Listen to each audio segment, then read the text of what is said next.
ఉత్తారణో దుష్కృతి పుణ్యో దుస్సప్ననాశన. ఉత్తారణ, ఉత్తారణ అంటే పైకి తీసి దాటించేవాడు. ఊరికనే పైన ఉన్నవాడిని ఒడ్డున పెట్టడం కాదు, లోపల మునిగిపోయేవాడిని బయటికి లాగి ఒడ్డున పెట్టడం అండి. కనుక ముందు ఉత్తారణ, ఉత్ అంటే పైకి లేపడం.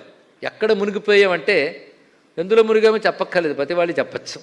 సంసారం సాగరం తెలియనివాడెవడు, బయటపడాలనుకున్నవాడెవడు, రెండో ప్రశ్న అది. ఇక్కడ ఇది సాగరం అని కూడా ఎందుకు తెలియదు అంటే సాగరంలో నీరు ఉంటుంది కనుక అప్పుడప్పుడైనా తెలుస్తుంది. ఇది బురద నీరు, అదే సంసార పంక నిర్మగ్న సముద్ధరణ పండిత అంటున్నారు ఇక్కడ.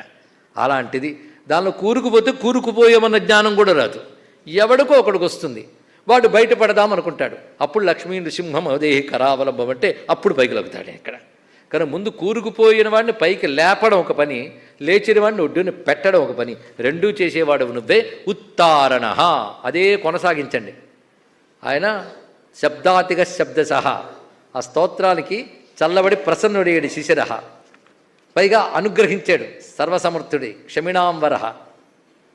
అలాంటి స్వామి పుణ్యశ్రవణ కీర్తన, కీర్తిస్తే చాలు పవిత్రతనిస్తాడు గనక గజేంద్రుడు చేసిన స్తోత్రానికి సంతోషించి ఉత్తారణ అందులోంచి బయటపెట్టి ఒడ్డున చేర్చాడు. అంతేకాదు ఏవైనా దుష్కృతములుంటే తొలగించాడు. అంటే గత జన్మల్లో ఒకానొక దోషం చేత శాపగ్రస్తుడై వచ్చాడు కదా గజేంద్రుడు, ఆ దుష్కృతిని పోగొట్టాడు కనుక దుష్కృతిహా అంటే అలా ఉద్ధరించువాడు, పాపములు పోగొట్టువాడు, దుష్కృతిని తొలగించేవాడు. దుష్కృతిహా కేవలం దుష్కృతిని తొలగించడమే కాదు, నిన్ను పవిత్రుని చేశాడు కనుక పుణ్య, పవిత్రుని చేయువాడు. దుస్వప్ననాశన, దుస్వప్నాన్ని పోగొడతాడు కనుక ఇది చదివితే దుస్వప్నాలు పోతాయండి.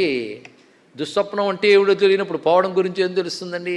ఇక్కడ మీరు జాగ్రత్తగా చదివితే మళ్ళీ భాగవతంలో గజేంద్ర మోక్ష ఘట్టానికి వెళితే గజేంద్రుని ఉద్ధరించిన తర్వాత విష్ణు ఒక మాట చెప్తాడు. ఎవరైతే ఈ కథలో వర్ణించిన సన్నివేశాలు ఏమిటి? ఇక్కడ ఉన్నటువంటి త్రికూట పర్వతం, ఇక్కడున్న అరణ్యము, అటు తర్వాత నిన్ను, నన్ను, నా ఆయుధాలను ఎవడు నిత్యం ప్రాతకాలంలో స్మరిస్తాడో వాడు దుస్వప్న దోషం పోతుంది అని చెప్పాడు. కనుక ఏ పీడకల్లో వచ్చినా గజేంద్ర మోక్షం చేస్తే పోతుంది, అంతే కదా. ఇంత చేసి అదే ప్రయోజనమా? అది ప్రయోజనమే. దుస్వప్నాల ప్రభావం వాటికి ఉందండి. అది చెప్పాలని స్వప్నశాస్త్రం అంతా ఇప్పుడు చెప్పే తీరిక లేదు నాకు. కానీ దుస్వప్న దోషాన్ని పోగొడుతుంది. సరిగ్గా గజేంద్ర మోక్ష ఘట్టం కనుక ఆ ఫలశ్రుతిలో ఉన్నటువంటి మాట ఉన్నది. అక్కడ మాట ఏమాం త్వాంచ నరసరశ్చైవ దుస్వప్నం నశ్యతే తేషాం అని భాగవతంలో మాట. ఈ సరస్సుని, నిన్ను, నన్ను ఎవరు స్మరిస్తారో వారు దుస్వప్నాలు పోతాయి అన్నారు కదా. అయితే దుస్వప్నం అంటే ఏమిటి అది తెలుసుకోవాలి ఇక్కడ. స్వప్నం అంటేనే లేనిది ఉన్నట్టు కనబడ్డం. అందులో దుస్వప్నం అంటే చెడు కలలు. కల కంటున్నప్పుడే చిరాకు పుట్టించేవి, కల కన్న తర్వాత చిరాకు పుట్టించేవి, అవి దుస్వప్నాలు. అసలు దుస్వప్నం అనే మాట గురించి చక్కటి అర్థం ఏంటంటే ఇందాక జాగ్రత్తగా చూస్తే నిద్రయే అజ్ఞానావస్థ అన్నారు ఇక్కడ. ఈ అజ్ఞానావస్థకి ఏమిటి లక్షణము అంటే లేనిది ఉన్నట్టు అనుకోవడం, ఉన్నది తెలియకపోవడం.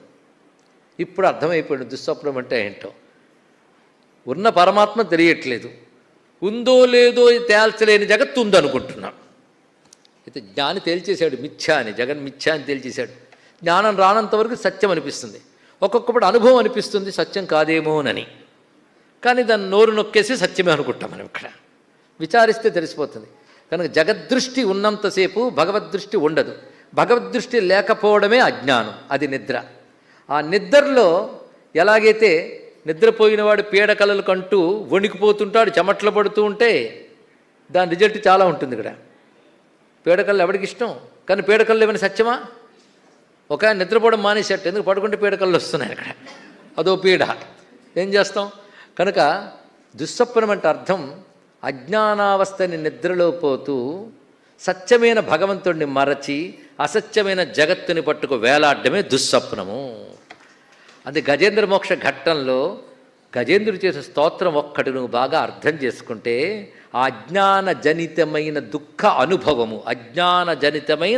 దుఃఖానుభవం పోయి సత్యం తెలుస్తుంది. ఈ మాట నేను చెప్తే దూరాన్వయం చేశాను అనుకుంటారు, కానీ మా జగద్గురువులే దీనికి ఆధారం. యస్సాక్షాత్ కురుతే ప్రబోధ సమయే స్వాత్మానమేవాద్వయం తస్మై శ్రీ గురుమూర్తయే నమ ఇదం శ్రీ దక్షిణామూర్తయే. జగత్తు జగన్నాథుణ్ణి గుర్తు చేయడానికి ఉందని 10 సార్లు చెప్పుకున్నాం ఇక్కడ.